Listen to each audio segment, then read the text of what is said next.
Welcome to Agenda Edina, a program summarizing the actions taken at City Hall that affect you most. I'm your host, Dorothea Marty. Several redevelopment projects have been proposed for 72nd and France Avenue, but only recently did the City Council find one that fits its vision for the greater Southdale area. Under a plan given preliminary approval by the Council earlier this month, the existing buildings would be raised and replaced with two 6-story buildings. They would feature apartments and rental townhomes with underground parking. Up to 30,000 square feet of retail would be included on the first level of each building. The plan also includes a north-south wooner for traffic calming tactic to improve transitions in the neighborhood. A row of 10 2- or 3-story townhomes would be built on the west side of the wooner.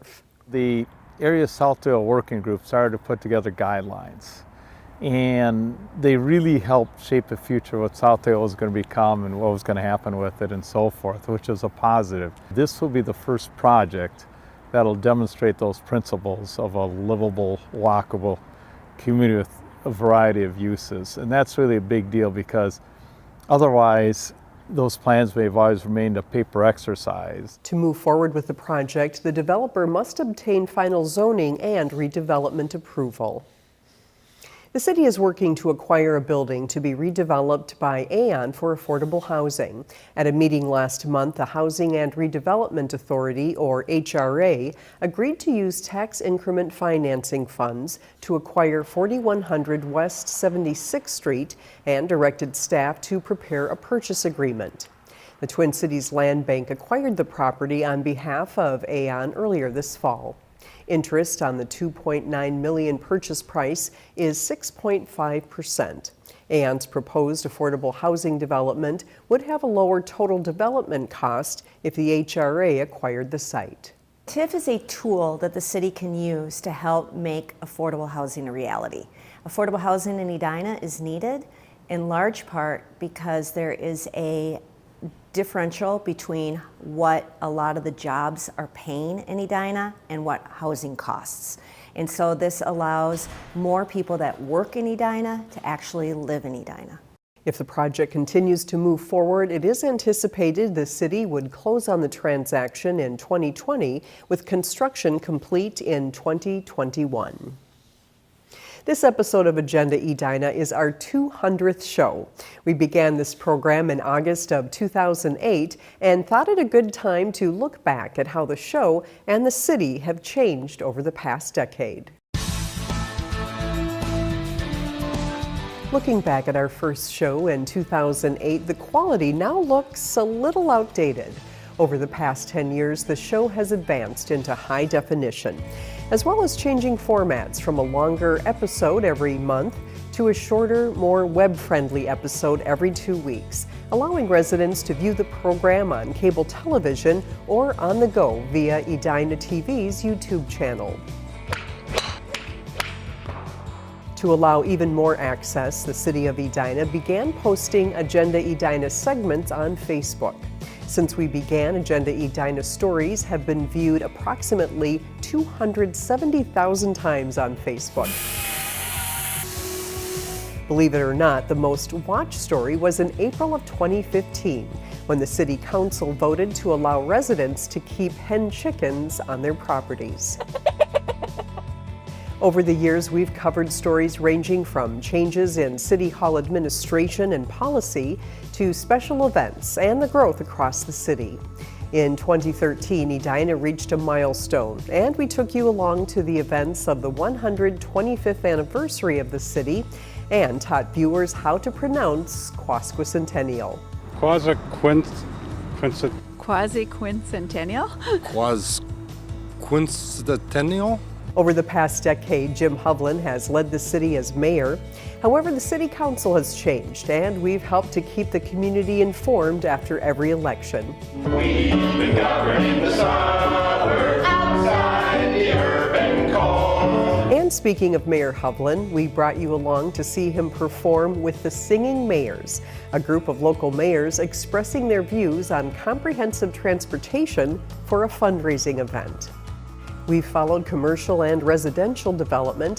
One area of very noticeable growth is the Southdale District. From the construction of the Westin Hotel and the Galleria's expansion, to the addition of hotels, condos, and apartments, Agenda Edina has brought you information about all of the changes in the area. In addition, the city has worked to keep 50th and France one of the best places in the metro area to enjoy leisure time. You've seen open streets on 50th where automobile traffic is rerouted for several blocks to allow residents to experience the streets in a different way. You've also had a bird's eye view of what each department in the city does in their day-to-day work.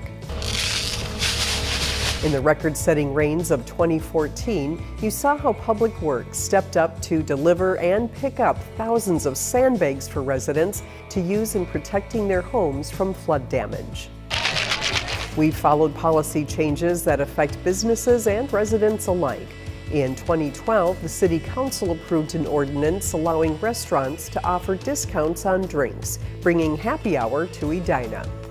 Edina was the first jurisdiction in Minnesota to raise the age requirement to 21 for purchasing tobacco products.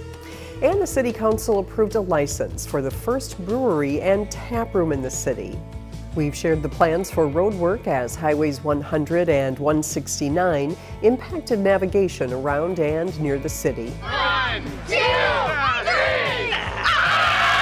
When it comes to sports and outdoor fun, we've seen a lot of growth, such as the opening of Braemar Field and Braemar Arena's backyard rink.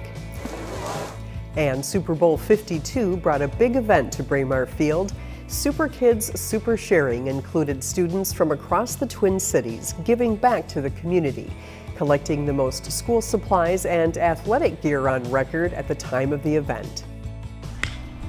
You may recall the unveiling of the new design of the Academy 9 Par 3 course at Braemar Golf Course, with former golf pro Annika Sorenstam joining the celebration. We've followed the evolution of the Edina Aquatic Center, and we're there for the 60th anniversary. We've kept tabs on the expanding Edina Promenade as well as celebrations of park improvements, such as the renovated Pamela Park.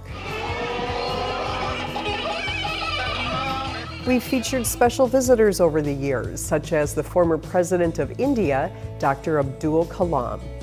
And there's been a lot to report on art in the city, from festivals and special events at the Edina Art Center to the creation of the Bronze Veterans Memorial sculpture. As you can see, it's been quite a busy 10 years. We hope you enjoyed this trip down memory lane, and we thank you for being part of our journey. We look forward to bringing you many more episodes about the actions taken at City Hall that affect you most. Until next year, thanks for watching this episode of Agenda Edina.